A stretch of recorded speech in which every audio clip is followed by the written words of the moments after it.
All right, so are you ready? Let's dive deep into all things Google Gemini. Sounds good. We're talking about that AI tool set, the one that's causing all kinds of excitement, especially when it comes to, well, all that stuff we do in Google Workspace. Yeah, workspace. We've got a keynote from Google's cloud CEO to unpack, plus a really cool explainer video I think you'll enjoy. Oh, and a guidebook, jam-packed with real-world examples. So it's kind of like we've got the big picture, the nitty-gritty, how-to, A&D, like proof that this thing is already making waves. Love it.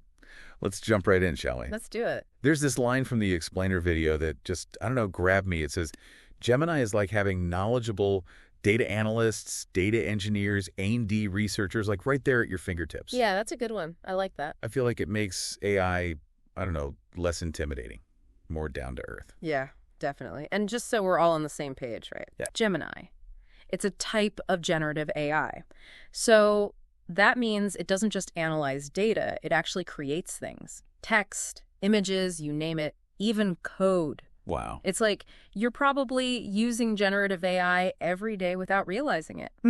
Think about Google Translate. Boom, instantly converting languages. That's generative AI. Oh, that's right. And Gemini, it's basically taking those capabilities to like a whole other level. Okay, so how does it actually work, though? Because the keynote made it sound almost, I don't know, magical. Yeah. You just like type or say what you want and things just happen. Yeah, pretty much. They even showed this VW app that pulls info from like manuals and websites and YouTube Crazy. just by the user asking. Yep. That's the power of, well, what they call conversational interaction. Gemini's designed to understand, like normal human language. Oh. So you don't have to be a programmer, a coding whiz to use it. That's a relief. But, and this is straight from the guidebook, there's a bit of an art, a knack to crafting those instructions, those requests, So what's the secret? Spill the secrets. Yeah, how do I get the most out of Gemini? I want to use it to its like full potential. I hear you.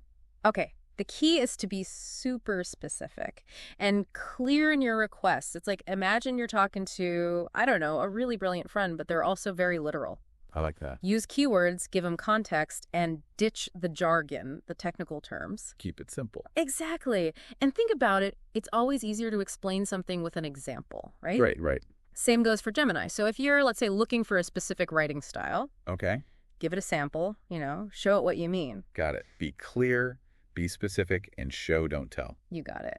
Now, speaking of showing, that expander video, it really got me excited about the 5 ways Gemini can, like, revolutionize how we work. They called them out, remember? Help me write, organize, visualize, connect, create an app. Yeah, that was a good part. I'm ready. Okay, so now that we kind of have a handle on the basics, right? Right. Let's explore how this Gemini, can actually change the way we get things done. Love it. Each one of those categories you mentioned, packed with amazing use cases. Where should we start? You tell me. Ooh, okay. Let's tackle that. Help me write first. Help me write. Good choice. Because I think we've all been there, right? Oh, yeah. The dreaded writer's block. Whether it's emails, proposals, presentations, the struggle is real. Totally. So can Gemini actually, help us overcome that? Absolutely. Really? It can generate first drafts from just like basic prompts and expand on your existing text and even tweak the tone, make it more formal, make it more casual, Oh, that's cool. Whatever you need. The guidebook mentioned this company, Adore Me. Yeah, I saw that one. They're using Gemini to break down language barriers on their international teams. Now that's impressive. Right. Imagine that, writing an email in English and having it instantly translated and like localized for your colleagues around the world. Like magic. That's got to be so useful for global collaboration. Game changer. Okay, so next up, help me organize. Yeah, let's get organized. I am all about efficiency, so this one really speaks to me. Okay, picture this. Spreadsheet. Spreadsheets. But like on steroids. Okay. The guidebook gives this example of creating project trackers in Google Sheets. Okay, I'm listening. You basically just describe what you need. Like, I need a project tracker with tasks, deadlines, and, assigned team members. And bam, Gemini builds it just like that. So no more wasting time with like formulas and formatting? Exactly. Sign me up. Okay, now for the one that really blew my mind. Help me visualize. Okay, that one's fun. Remember that giraffe in front of the Eiffel Tower in the video? How could I forget? It made me realize, like, Whoa, the creative potential here is huge. It really is. So I'm imagining like brainstorming sessions with AI, generating visuals for campaigns, presentations. It can change everything. Yeah, it's like pulling images straight out of your mind. That's wild. Okay, what about help me connect? Help me connect. This one feels a little, I don't know, mysterious. Think about it like, video calls, but enhanced. Okay. Gemini can create those personalized backgrounds that reflect your interests, maybe your brand, And it can even, get this, use AI-powered audio and video enhancement. What? Yeah, to make you look and sound like amazing, even with a basic webcam. Seriously. It's like having a whole production crew in your laptop. Pretty much. Okay, last but not least, help me create an app. Now, I got to be honest, I'm not a programmer. Me neither. So this one feels a bit intimidating. That's where the magic of AppSheet comes in. I have Google's no-code platform. With Gemini, you can just describe the app you need, and it does all the hard work. Imagine creating a tool to track your expenses, manage a to-do list, even collect customer feedback, all without coding. Okay, my brain is officially fried, but it sounds like the possibilities are, like, endless. They really are. But is all of this just hype? Because the keynote kept talking about real AI impact today, and I want to hear about how companies are actually using it, like real results. Great question. And the real-world examples, that's where Gemini really shines. The keynote highlights some amazing customer stories that show, like, hey, this isn't just a cool demo, it's delivering real value. Okay, so spill the tea. Tell me about some companies that are doing amazing things with Gemini. Okay, ready? I'm ready. First up, we got Snap, the company behind Snapchat. They're using Gemini for, get this, visual problem solving right there in their app. Oh, wow. And their CEO, he actually called Gemini's ability unbelievable. Really? And this is not a guy who throws around praise lightly. That's a pretty big endorsement. What else you got? Okay, then there's GoTo Group. They're a tech leader in Indonesia. Indonesia. Cool. They built a voice-controlled agent for their payment app using Gemini, and it's like incredibly fast and accurate. And it gets even better. Okay. It understands Indonesian flawlessly, which shows how, globally applicable Gemini is. Voice control for payments. That sounds like the future. It is the future. I love it. Any other examples of how Gemini is making things faster, more efficient, and, just more intuitive? Oh, tons. Warner Bros. Discovery. They're using Gemini to seriously reduce the time and cost of captioning all their content. That makes sense. And what's really interesting is they're not just limited to Google's AI models. Oh. The platform gives them the flexibility to choose the best model for each task. Oh, that's smart. So it's not just about Google's AI, it's about giving you the tools to, use AI in general. Exactly. Okay, last one. Hit me with an example that really wows me. All right, picture this. A PODS moving truck driving through the city, right? Okay, I'm picturing. And the ads on the truck. Yeah, the ads. They change based on what neighborhood the truck is in. Whoa, wait. Yeah, that's what the Tombers agency did using Gemini. That way. They generated over 6,000 unique headlines in just 29 hours. They said it would have been, humanly impossible without AI. Now, that's impressive. And you know what I find really striking? Is just the range of these examples, right? Really. From visual problem solving to voice control to hyper-personalized ads. Crazy, right? It seems like Gemini can be used in any industry, any company size. You got it. It's pretty mind-blowing. And that's what makes it so relevant, right? Yeah. Regardless of, what you do for work, what industry you're in. Absolutely. But I got to ask, what about data privacy? We talked about Google's commitment to data protection in workspace. Right. But is it really possible to use AI without, sacrificing our privacy? That's the million-dollar question. And it's one we definitely need to explore further. Yeah, I think so too. Because let's be real, those ROI numbers we talked about. Pretty eye-opening. Yeah, they were. But now we got to consider the potential downsides of, relying so heavily on AI. Are there things we should be cautious about as we, go deeper into this technology? Yeah, for sure. There are definitely some things to consider. One thing to watch out for is, the possibility of AI generating information that sounds totally believable, but it's actually incorrect. Really? Yeah, and they call this hallucination. Hallucination. Okay, that's kind of creepy. How does that even happen? Well, remember how we talked about AI models being trained on massive data sets? Yeah, tons of data. So they learn to make predictions based on the patterns they see in all that data. Okay. But sometimes, especially with unfamiliar or complex topics, Yeah. those predictions can go off the rails a little bit. Yeah. And that can lead to, inaccurate or even made-up information. So it's like the AI is making an educated guess. Right. But sometimes that guess is wrong. And that's a little worrying, especially if people are like really relying on AI for important stuff. It's definitely smart to be cautious. Like, always double check information, verify your sources, and remember, AI shouldn't be taken as, the absolute truth. Right. It's a tool, right? Yeah. To help us, not replace us.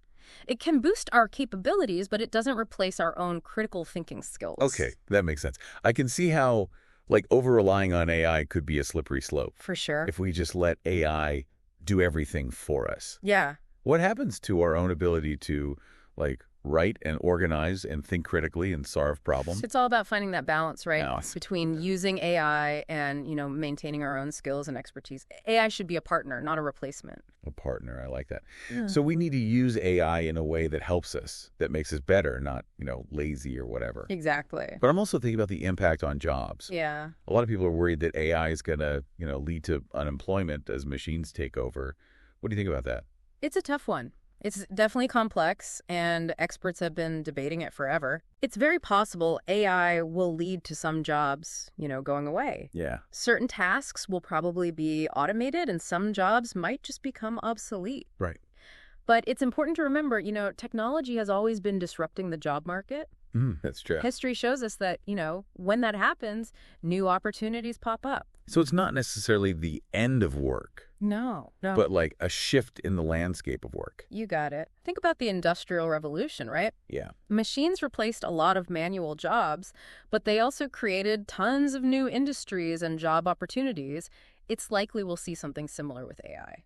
That's a good point. It's not about fearing the future. It's about, getting ready for it. Exactly. Equipping ourselves with the right skills and the mindset to adapt and hopefully thrive in this new world.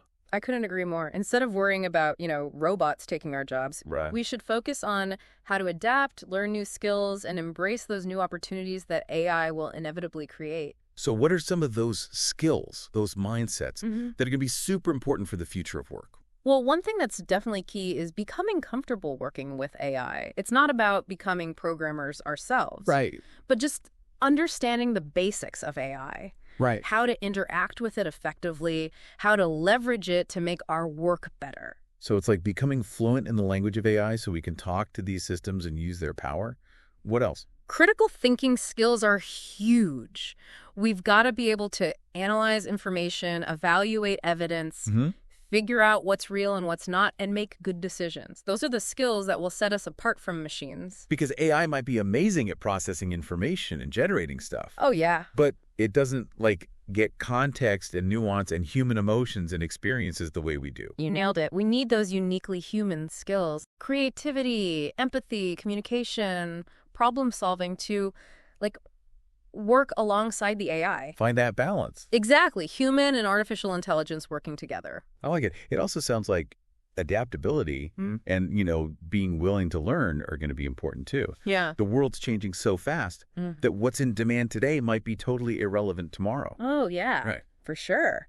The future of work is constantly in motion. So those who are curious, who embrace lifelong learning, and who can adapt quickly to new situations, they'll have a huge advantage. So it's not just about learning one specific skill set. Right. It's about having a growth mindset Yeah. and always being hungry for knowledge. I love that. It's about being open to new possibilities, embracing challenges and always expanding our knowledge. It's an exciting time to be alive, even with all the uncertainty and change that AI brings. Yeah. But I got to be honest, I'm still a little uneasy about data privacy. I hear you.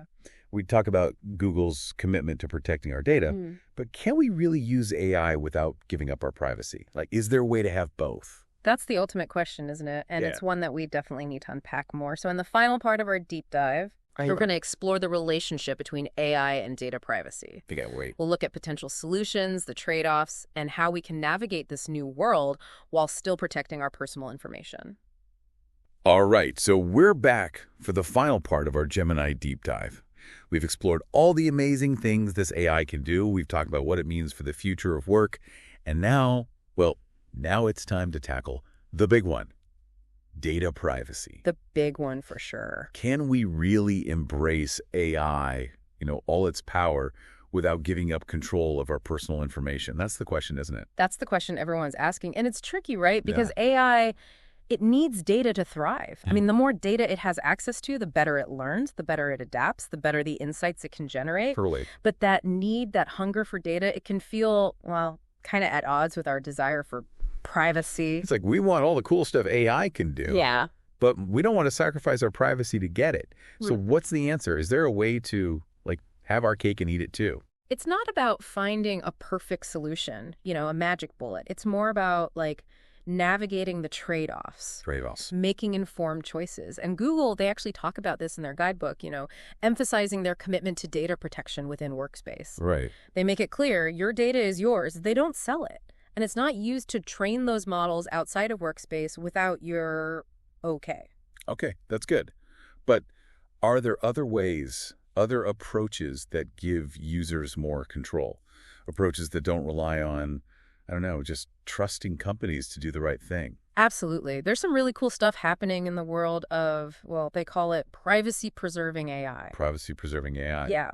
It's all about developing these techniques that allow AI models to learn from data, but without actually accessing the, raw data itself. Hold on. So the AI can learn without actually seeing the data?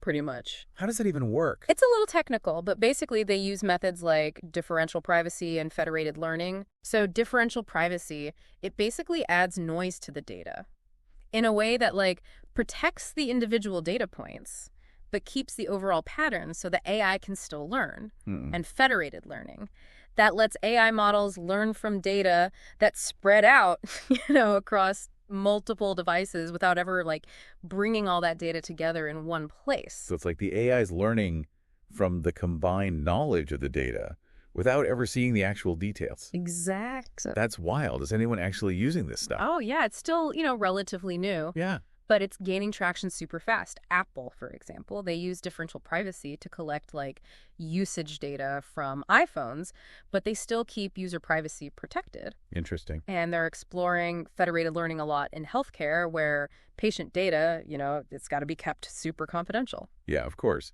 It's really encouraging to see that there are brilliant people out there working on solutions like this. Absolutely. But it seems like we as users, we need to step up to be more aware of how our data is being used. Oh, 100%. It's about becoming what they call data literate, understanding those privacy policies, Right. checking out those privacy settings and tweaking them to your comfort level and supporting those companies that prioritize privacy and transparency. Totally. It feels like the conversation is changing. For a long time, we just kind of handed over our data without thinking about it. Now it's like we got to take control, be more intentional. It's about shifting from data exploitation to data respect. Data respect. And that takes effort from everyone, individuals, companies, and, people making the rules. This has been such an amazing deep dive. We've covered so much ground. I know, right? Practical applications, ethical stuff, what it means for jobs, and of course, the big data privacy question.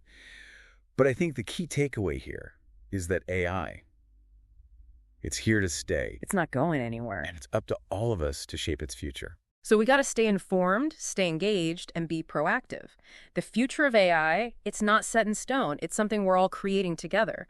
And by being, thoughtful, responsible, curious, we can use its power for good. Well said. And on that note, we'll wrap up our Gemini journey for today, but this is just the beginning of the AI revolution, and we'll be here every step of the way. So keep those questions coming, stay curious, and join us next time for another deep dive. Sounds good. Until then, keep exploring, keep learning, and keep shaping the future with us. This is The Deep Dive, signing off.